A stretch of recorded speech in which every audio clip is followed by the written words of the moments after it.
নাম জয়নাল আবেদিন। কেইটামান সময়ত ভাঙিলে ঘৰটো? মোটামুটি ৰাতি 3:30 মান বজাত। কেইটা আহিছিল ৰাতি? 25-30টা মান হ'ব নেকি, এনেকৈ ভালকৈ তো আমি হিচাপ কৰিব নোৱাৰোঁ। এতিয়া কৰি 25-30টা মান হ'ব লাগে। কেইদিন ধৰি এনেকে হাতী উপদ্ৰৱ কৰি আছে? ইয়াতে এনেকৈ মোটামুটি এসপ্তাহ 10 দিন মান হ'ল আৰু এনেকৈ কি কৰি আছে। এটাই ঘৰ আপোনাৰ ন? ইয়াতে দুটা ঘৰ আছিল মোৰ। দুটাই ভাঙিছে? দুটাই ভাঙিছে। এসপ্তাহ 10 দিন আগত মানে ইফালে পাহাৰত আহিছিল হাতী।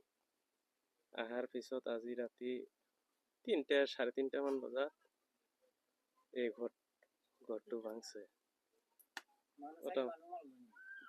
ঘৰত মানুহ নাছিল আৰু মানুহখিনি ওলাই গৈছিল আগতেই। ঘৰটা ক্ষতি কৰিছে আৰু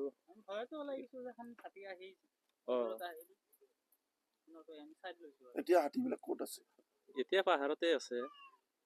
যদি চৰকাৰে পাৰে ইয়াক অলপ অনুদান দিলে মানে আমি সুখী হ'ম। ফৰেষ্টৰ মানুহ আহিছিল নে নাই?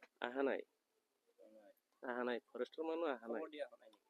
খবৰ মানে ৰাতি 3:30 বাজে, সেই টাইমত আমিও মানে সিমান ভালকৈ দেখাও নাই।